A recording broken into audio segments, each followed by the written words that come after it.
बदलत्या काळामध्ये आज अशी परिस्थिती आहे. मला एक आवडलं की 2002 नंतर राजकारण बदललं.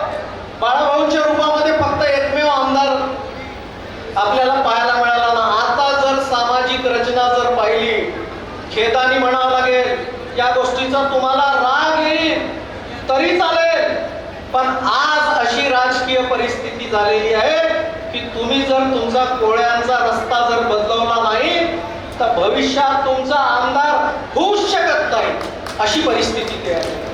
आणि म्हणून रस्ता बदलण्याची गरज आहे. मग ते रस्ते काय असू शकतात? आतापर्यंत अनेक मान्यवरांनी सांगितलं की आम्ही सर्वात पहिले, आमच्या नानाभाऊंनी सांगितलं की मोदीजींनी राहुल गांधीला जर शिव्या दिल्या, मायबापाला शिव्या दिल्या तरी चालेल, पण नेत्याला शिव्या दिलेल्या चालत नाही. आणि आमचा एक ग्रुप आहे विदर्भातील कोळी पाटील, काय सांगतो, सकाळ संध्याकाळ एकमेकाला लागूनच राहतात. एक मिनिटाची फुरसत नाही. म्हणजे जर ते व्हॉट्सअपवरती तुम्ही अर्धा तास नाही राहिले, त्या ग्रुपवरती जर पाहिले तर तुम्हाला कमीत कमी 50 मेसेज दिसून जातात. इतकं भांडण, इतकी ताकद आपली त्याच्यासाठी खर्च करण्यात येईल. आज या प्लॅटफॉर्मवरती कोळ्यांचं प्रतिनिधित्व तयार झालं पाहिजे. कोळ्यांचं काही बलस्थान आहेत आणि कमजोरी आहे. सर्वात मोठी आमची कमजोरी आहे, आम्ही फार मोठे निष्ठावान. तर दुर्दैवाने म्हणावं लागेल की निष्ठा ही आमची कमजोरी आहे. ती निष्ठा कोणाच्या पाठीशी आहे? पक्षाच्या पाठीशी आहे, ती आमची कमजोरी. आज या ठिकाणी या ठिकाणी स्लोगन डायसच्या मागे आम्हाला दिसतंय, प्रथम समाज नंतर पक्ष. हा जो रस्ता आहे इथून सुरुवात होईल आणि शेवट येईल तिथून. जर तुमच्या समाजाला जर प्रथम स्थान जर तुम्ही दिलं, समाजामध्ये 2 लोक जर एकाच पक्षाचे एकाच समाजाचे जर असतील तर त्यावेळेस तुम्ही विचार करता ठीक आहे. पण या ठिकाणी आपल्या समाजाचा जर माणूस असेल तर त्याच्या पाठीशी जात पात सगळं पक्षभेद सोडून त्याच्या विचारांच्या पाठीशी आपण राहिलं पाहिजे. पण त्यासोबतच रचनाताईने फार चांगली गोष्ट सांगितली की समाजातील चांगले लोक जे समाजासाठी दिवस रात्र मेहनत करतात, समाजाच्या उद्धारासाठी काम करतात, फक्त जातीसाठी समाजासाठी चांगलं काम करणाऱ्या लोकांना पुढे नेण्याची प्रवृत्ती आपल्यामध्ये असलं पाहिजे. नाही तर केवळ तुम्ही पक्ष म्हणून पाहत राहिला तर आज जसा प्रकाश मामांचा गेम झाला तसा तुम्हा सगळ्यांची वेळ येणार आहे. कारण फक्त हा या प्लॅटफॉर्मवरती विधान परिषदेची किंवा विधानसभेचा विचार करून होणार नाही. पुढे तुमच्या ग्रामपंचायतीच्या निवडणुका आहेत. केवढे मोठे गाव आपले कोळी समाजाचं प्राबल्य असलेले. आणि मी तुम्हाला सांगतो, पैशाने लहान मोठे तुम्ही असाल, पण हर गावामध्ये जिथे कोळ्यांची संख्या बऱ्यापैकी आहे त्या गावाला चालवण्याचं काम, नेतृत्व करण्याचं काम फक्त कोळी पक्ष करते. तुम्ही पाहून घ्या.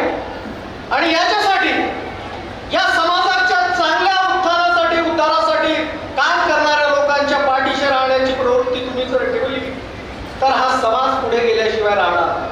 हा कार्यक्रम ही क्रांती आहे, लक्षात घ्या. ही सुरुवात आहे. ही सुरुवात आज जशी तुम्ही काही ठराव पास केले, मला वाटते की दुसरा एक ठराव व्हायला पाहिजे की समाजाचा मेळावा एवढ्या मोठ्या विस्तारात दर वर्षातून कोणता तरी महिना ठरवा की त्या प्रत्येक वर्षामध्ये एक तरी समाजाचं संघटन आणि कार्यक्रम अशा स्तरावरचा हा प्रत्येक जिल्ह्यामध्ये झाला. जिल्ह्यामध्ये म्हणजे संपूर्ण समाजाचा कार्यक्रम आपण आडीपाडीनं, यावेळेस जर भंडारा जिल्ह्यामध्ये होत असेल, पुढच्या वेळेस आमच्या चंद्रपूरकडे घ्या, आमच्यावरती जबाबदारी द्या. आम्ही पक्षभेद सगळं बाजूला सारून एकत्र येऊ आणि त्या एकत्र येण्यामध्ये विचारांची रसमिसळ होते आणि त्याच्यातून एक चांगला मार्ग निघतो. हा चांगला मार्ग आपण तुम्ही सर्वांनी शोधून काढा.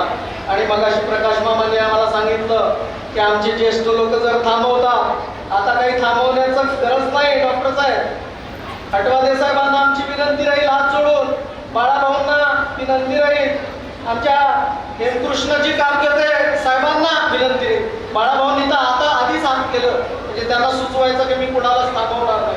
पण या ज्येष्ठ लोकांकडे खास करून मी सांगेन की आता थांबवण्याची वेळ आली नाही. तुम्ही स्वतःवरती अन्याय करून घेतला. तुमच्या कहाण्या आम्हाला माहिती आहे. इतका विचाराचा मोठा अथांग सागर असलेला, एवढे तुम्ही ज्ञानी लोक आज समाजामध्ये मिसळणारी याही वयामध्ये आज आम्ही कृष्ण काकाजींकडे पाहतो. त्यांनी स्वच्छतेची मोहीम त्या ठिकाणी आम्ही अनेक कार्यक्रमांमध्ये गेलो आणि त्यांची भाषणं आम्ही ऐकली. तर समाजासाठी एवढं वावरणारे लोक कुठे? आणि आता आमच्या प्रकाश मामांनी सांगितलेल्या प्रमाणे आता नवनिर्वाचित तुमचे विधान परिषदेचे आमदार आमच्या चंद्रपूर जिल्ह्यातले प्रकाश मामा निवडून आलेले तुमचे आता बीजेपीचे आमदार हे कुठून आले? म्हणजे जमिनीतून आले की स्वर्गातून आले तेच आम्हाला समजत नाही. त्याचा क्रायटेरिया काय? रचनाताईंनी म्हटलं त्याप्रमाणे तुम्हाला तुमच्या विरोधात लढतात तेव्हा तुम्हाला वाईट वाटते.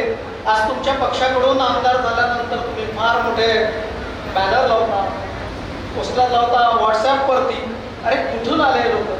समाजासाठी त्याचं काय योगदान आहे? समाजासाठी योगदान देणारे किती लोक असतील? आज तुम्हाला वाटतं की माझ्या पक्षामध्ये दुसऱ्या पक्षाचा माणूस आला, माझा पक्ष वाढला. पण दुसरीकडे हे समजून घेण्याची गरज आहे की आमच्या खुर्च्या खाली होत आहेत. ज्याने पूर्वापार आमच्या नानाभाऊंनी सांगितलं की आपल्या हातावरती खांद्यावरती घेऊन त्यांच्या आई वडिलांपासून पक्ष त्यांनी चालवलेला आहे. त्या पूर्वजांच्या काळापासून ज्यांनी त्या पक्षाला मोठं केलं त्यांचं स्थान आज काय आहे हे पाहण्याची गरज आहे. आणि त्याच्यासाठी समाजाचं एकीकरण फार आवश्यक आहे. हा एक चांगला प्लॅटफॉर्म घडो आणि भविष्यात सुद्धा अशाच प्रकारचे कार्यक्रम आयोजित होऊन समाजाच्या संघटनेसाठी एक अभूतपूर्व असा इतिहास नवीन पिढी त्या ठिकाणी एक तयार करेल असा आशावाद या निमित्ताने व्यक्त करतो आणि मी माझ्या शब्दांना पूर्णविराम देतो. धन्यवाद.